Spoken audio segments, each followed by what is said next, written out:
사도행전 5장 8절로 11절입니다. 신약성경 194면입니다. 사도행전 5장 8절로 11절 말씀을 함께 읽습니다. 베드로가 이르되 그 땅 판 값이 이것뿐이냐 내게 말하라 하니 이르되 예 이것뿐이라 하더라. 베드로가 이르되 너희가 어찌 함께 꾀하여 주의 영을 시험하려 하느냐. 보라 내 남편을 장사하고 오는 사람들의 발이 문 앞에 이르렀으니 또 너를 메어 내가리라 하니 곧 그가 베드로의 발 앞에 엎드려져 혼이 떠나는지라. 젊은 사람들이 들어와 죽은 것을 보고 메어다가 그의 남편 곁에 장사하니 온 교회와 이 일을 듣는 사람들이 다 크게 두려워하니라. 아멘. 오늘도 그리스도 예수의 이름으로 행복하시기를 축복합니다. 우리는 이달 10일 국회의원 선거를 앞두고 있습니다. 참으로 중요한 선거라고 생각을 합니다. 국가적 어떤 선거도 항상 중요하지만 이번 선거는 더욱 그러하다고 저는 생각을 합니다. 정치인들은 각각 자신들의 정치 생명을 위해 사활을 걸지만 제가 생각하기에는 대한민국의 장래를 위해 매우 중요한 선거라고 생각합니다. 그래서 저도 간절히 기도하고 있습니다. 선거를 앞두고 이런저런 뉴스가 많지만 그중에는 가짜 뉴스도 많습니다. 가짜 뉴스는 좁은 면에서 정치적 목적으로 사실이 아닌 것을 뉴스 형식으로 퍼뜨리는 것이지만 넓은 의미에서는 사실이 아닌 것을 사실이라고 주장하는 모든 뉴스를 가리킵니다. 예수님을 담는 성품 4월의 주제인 진실성이 없는 뉴스지요. 그런데 가짜 뉴스 내용은 어느 정도가 가짜일까요? 가짜가 반쯤 섞이면 가짜 뉴스일까요? 아니면 100% 가짜라야 가짜 뉴스일까요? 오래전 어디에서 들은 말로는 95% 진실에 5%의 거짓을 섞어서 가짜 뉴스를 만든다는 것이었습니다. 이번에 검색을 해보니 가짜 뉴스 제조법은 90%의 사실과 10%의 조작으로 만든다고 합니다. 가짜 뉴스 내용 가운데 대부분은 사실이란 말이죠. 경우에 따라서는 90%의 내용이 사실이기도 합니다. 당연한 이치입니다. 그럴듯하지 않으면 사람들을 믿을 수 있게 만들 수가 없기 때문이죠. 하지만 그 앞뒤 관계를 왜곡을 하는 것, 결론을 살짝 비틀어서 자기에게 유리하게 만들 때 가짜 뉴스가 됩니다. 가짜 뉴스는 실수로 잘못된 사실을 이야기하는 오보와는 다릅니다. 특정 목적을 가지고 어떤 주장을 선전하기 위해 조직적으로 제조된 것입니다. 정치적인 목적을 위해 가짜 뉴스를 만들죠. 자기 목적을 이루기 위해 그럴듯하게 보이려고 설득이 아니라 속이려고 진짜와 가짜를 버무려 말하는 것입니다. 예수님을 담는 성품 4월의 주제는 진실성입니다. 예수님을 담는 성품으로서 진실성은 과거 사실을 정확히 보고하여 미래의 신뢰를 얻는 것입니다. 과거 사실을 정확하게 보고하는 것이 중요합니다. 과거의 사실을 오해하거나 왜곡하여 미래의 신뢰를 얻으려고 하면 가짜가 되는 것이지요. 그래서 모든 사실을 전하는 것이 필요합니다. 오늘 말씀은 매우 충격적이지요. 예루살렘 교회의 매우 비극적인 사건을 다루고 있습니다. 그리고 또 매우 조심스럽게 살펴보아야 할 내용입니다. 아나니아와 삽비라 부부는 사실의 일부를 감추고서도 베드로에게 무엇이라고 말하였습니까?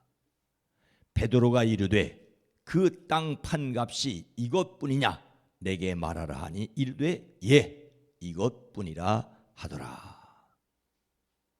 예루살렘 교회는 오순절 성령 강림으로 엄청난 부흥을 이루었습니다. 베드로가 설교하니 그의 말을 받아들인 사람들은 세례를 받았고 그날의 신도의 수가 약 3,000명이나 늘었습니다. 외적으로 사람의 숫자만 는 것이 아니었습니다. 그들은 사도들의 가르침에 몰두하며 서로 사귀는 일과 떡을 떼는 일과 기도에 힘썼습니다. 더욱 놀라운 것은 믿는 사람들이 모두 함께 지나며 모든 것을 공동으로 소유하였습니다. 그들은 재산과 소유물을 팔아서 모든 사람들에게 필요한 대로 나누어 주었습니다. 많은 신도가 다 한 마음과 한 뜻이 되어 아무도 자기 소유를 자기 것이라고 하지 않았고 공동으로 사용하였습니다. 그러니 가난한 사람이 있을 수가 없지요. 땅이나 집을 가진 사람은 그것을 팔아 그 판 돈을 가져다가 사도들의 발 앞에 놓았고 사도들은 각 사람의 필요에 따라서 그것을 나누어 주기 때문이었습니다. 그 중에 바나바는 자기가 가지고 있는 밭을 팔아 그 돈을 가져다 사도들의 발 앞에 놓았습니다. 그런데 아나니아라는 사람이 있었습니다.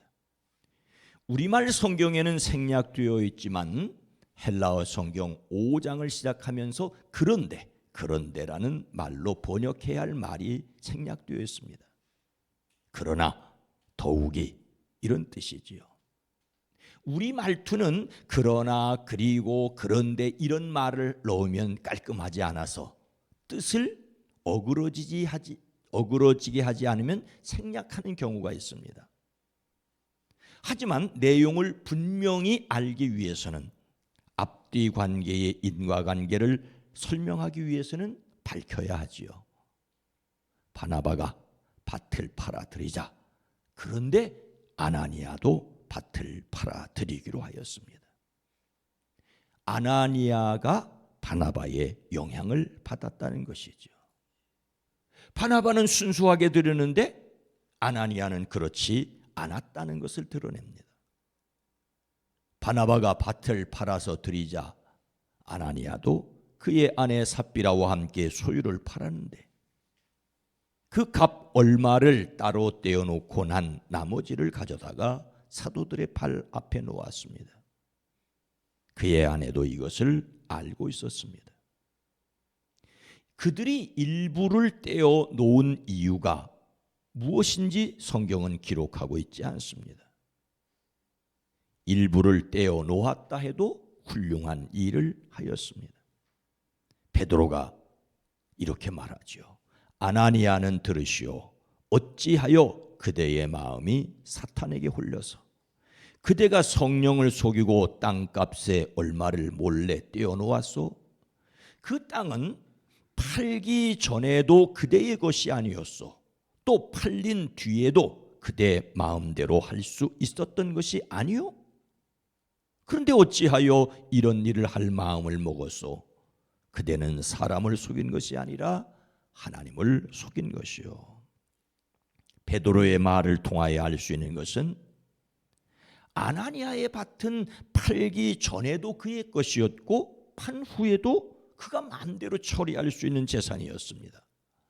파는 것도 그가 마음대로 할 수 있었고 일부를 드리든 전부를 드리든 그 마음대로 할 수 있는 것이었습니다. 그렇다면 무엇이 문제입니까? 일부를 드리면서 전부를 드리는 것처럼 한 것이 문제였죠. 바나바처럼 하지 않으면서 바나바처럼 하려고 다른 사람들에게 보이려고 했던 것입니다. 바나바가 밭을 팔아 드리는 것을 보고 감동하여 그들도 그렇게 하는데 어쩌면 어쩌면 막상 팔고 보니 아까웠던지 일부를 감추었습니다. 어쩌면이라고 제가 말하는 것은 그냥 제 상상이고 성경은 그 내용을 기록하고 있지 않기 때문입니다. 충분히 그들의 마음대로 할 수 있는 것이었습니다.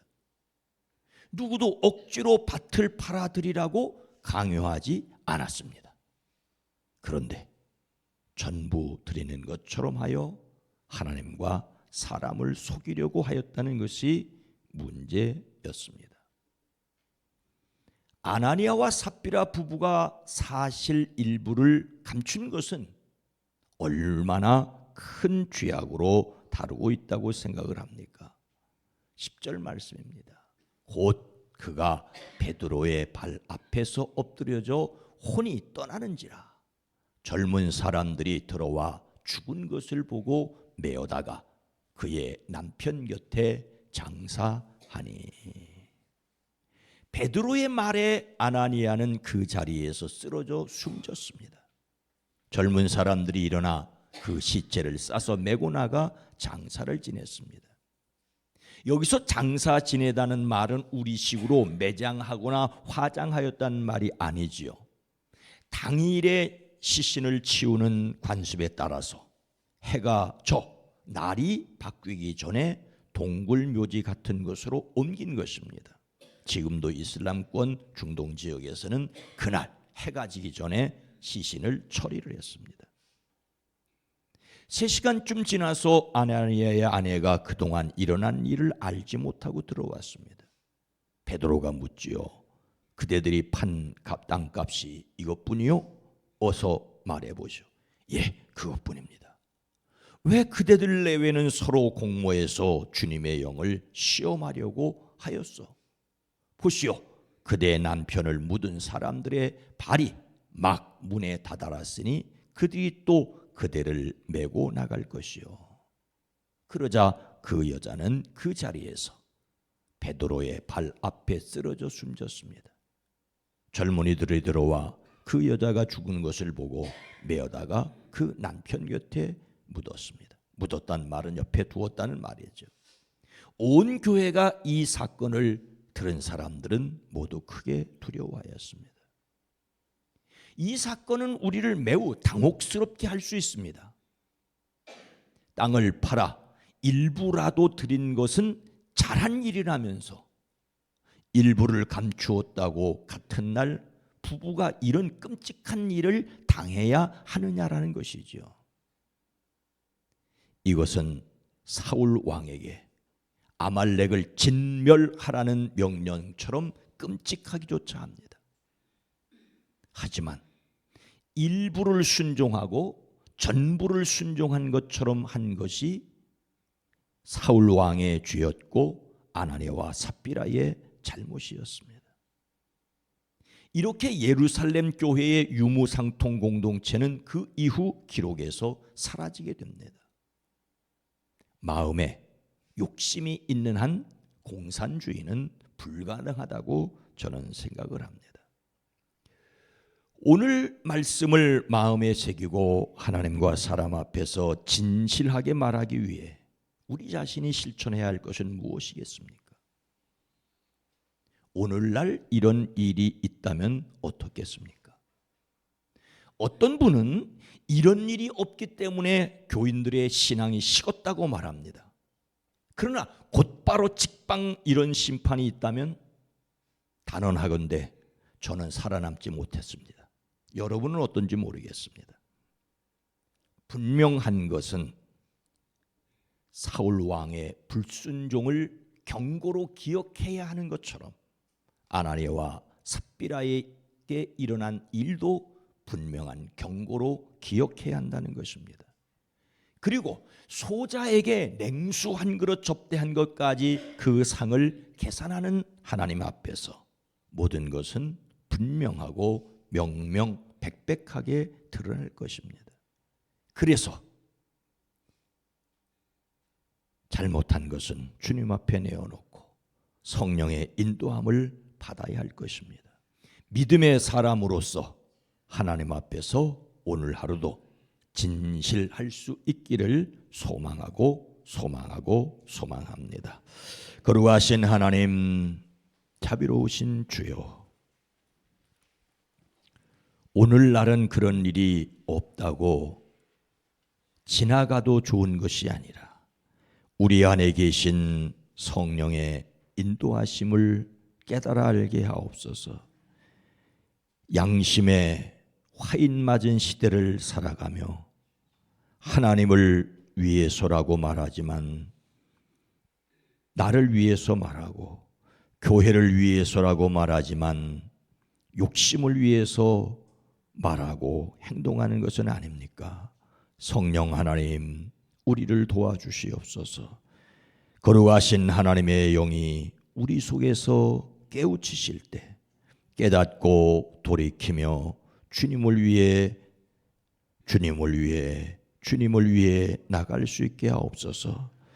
살아남아 있는 것이 은혜인 것을 고백합니다. 주의 은혜를 기억하고 주께로 더 가까이 나가는 우리의 삶이 되어지게 하옵소서.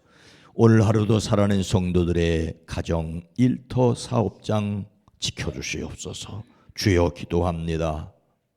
이 나라 대한민국 이 땅의 정치, 경제, 사회, 문화, 외교, 국방, 안보를 지켜주시옵소서. 이제 4월 10일 국민들의 선택으로 국회가 새로 구성되어지게 됩니다. 오로지 국민들의 투표에 의해서 결정되기에 이래도 저래도 국민의 선택일 터인데 모든 선택이 책임을 져야 하듯이 이 땅의 역사를 오롯이 감당해야 할 국민들과 다음 세대들을 긍휼히 여겨주시옵소서. 주여, 이 땅을 긍휼히 여겨 주시옵소서. 오늘 하루도 승리하게 하옵소서. 수요기도로 모일 때 함께 하시옵소서. 예수님의 이름으로 간절히 축복하여 기도드리옵나이다. 아멘.